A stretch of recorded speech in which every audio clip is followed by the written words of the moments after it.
Hello and welcome. My name's Doug Gray. I want to show you that I'm not a scary guy, and here's a bunch of myths. It's time to pop some balloons. Talent management is misunderstood. So, what is it? There are three pillars. Think of them in this way: 60% of talent management is spent on this first pillar. What is it? Acquiring people. 60%. I'm much more interested in how do we develop and retain people? What are the knowledge, skills, and abilities that we need to develop? And what are the ways in which they provide value over time? So, acquire, develop, and retain, three buckets. Talent management is represented by some big numbers. Look at these recent acquisitions. This bullet in bold is critical. So, what's happening in your organization? And I think also the definitions are worth spending a second on. The financial view, certainly critical. Most decisions are made for financial reasons, so let's start there. But there's other ways to define talent management. Psychologically, organizationally, How do you define talent management in your world? It could be more strategic. So settle on that for a second, and let's separate some of the myths from the facts. So you'll see these little balloons up here. We're going to debunk some of these myths. One myth: talent is easy to identify and easy to assess. You've probably heard this. The second one: competencies, they're static. Third one: stats cannot be trusted, or statistics deceive. It's second cousin. Well, we'll get at that. And my favorite: consultants add value. When I shared this in front of an audience, people laughed out loud. Let's look at these myths. So talent is easy to identify and assess. Maybe to borrow from the world of sports. John Wooden, the 10-time national champion and coach and leader who looked at success. We've got examples from Michael Jordan, you might know, cut from his high school basketball team, eventually a walk-on at Chapel Hill, and led the Chicago Bulls to 6 national championships. The NBA's most valuable player. Easy to identify? No, maybe not. Steph Curry, the young guy on the right, his father played pro. He was raised in Charlotte, North Carolina, but he did not get any invitations to play Division I college. So he went to this place called Davidson College, just north of Charlotte, where I met him, and our kids have selfies with him, and he led the three-point scoring records in the NCAA there, played on the Olympics, led the Golden State Warriors, certainly an NBA All-Star. The point: this is a guy who increased college applications 30% in 1 year at a college called Davidson. Common examples: the Beatles. Sir Kenneth Robertson asks in his famous TED Talk about innovation, how often do teachers and talent managers make such tremendous mistakes? How do we get better? The fact: it's both an art and a science. So this creepy image with Mona Lisa and Einstein represents those two facts. You've probably thought about assessment this way if you're in a pretty big organization. Developed by Jack Welch at GE as a system to engineer people and processes, commonly used for talent management and succession planning. Massively problematic. Problems include: it's impossible to objectively measure potential. The left side, some new research on psychological capital, which is my dissertation I can share later, but this model is designed to reward the folks in the top 30%, the high potentials, in boxes 4, 7, and 8.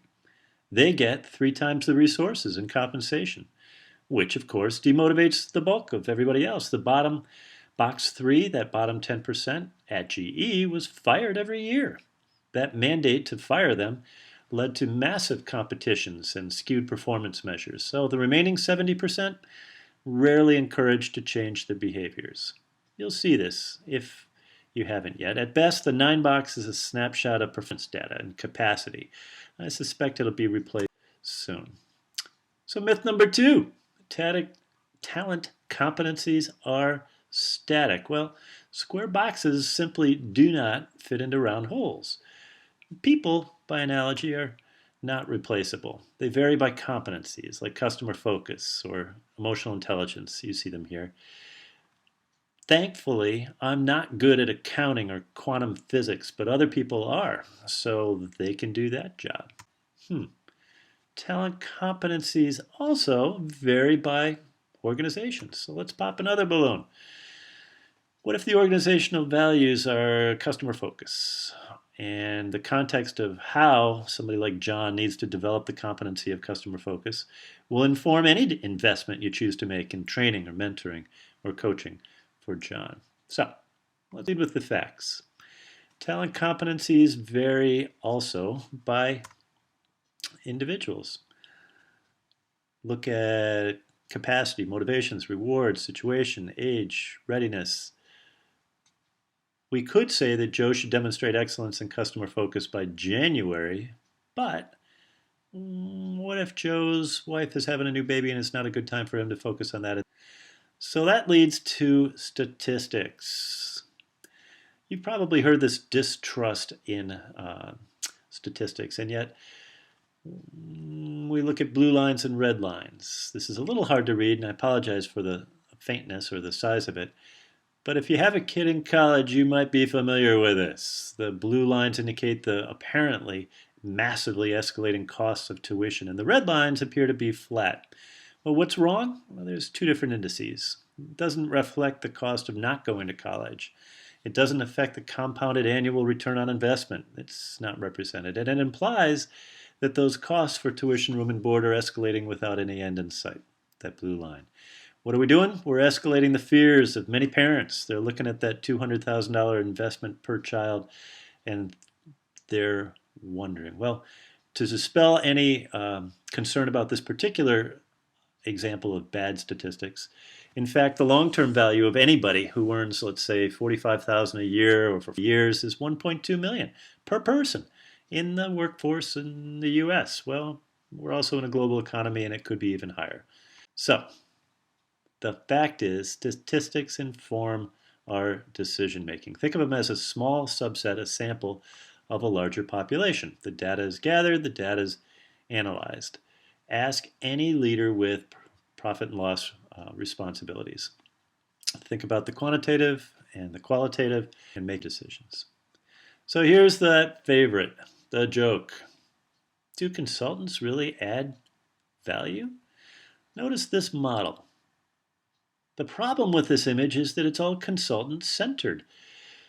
That shouldn't be what they're selling, however. They're one-directional arrows. In my opinion, your consultants have to be client-centered. Think about your dentist for a moment, or an attorney or a physician. You expect each of those consultants to add value to your needs. So how about your talent management consultants? Are they, in fact, adding value? And how do you know? How do you measure that value? Let's start with whatever it is that you're a little concerned about. You could be concerned about losing your job or not being able to measure certain things. What gets measured leads to results, often is quoted as a test to accountability, but how about in your work world? What would make talent management in a talent economy where there's a talent war outstanding for you? Talent management costs are 100% manageable. What's next? Give me a call. We're an affordable local resource. We can also provide global scale through our partners. Most of the consulting sessions are complimentary. We also host these think tank-like summits on talent management in Nashville, Tennessee, described at action-learning.com. So let me finish this with a story about talent management in your organization. Recently, I met with a senior VP at a large healthcare company, and he said, "You have no reason to know, but I know for the last 10 years I've got access to some data on 4 of your largest hospitals. Would you like to see some of that data?" So naturally, he said, "Yeah." And we discussed what appears to be happening at his hospitals. And he said, "I bet you'd like to expand your services to more of our hospitals, right?"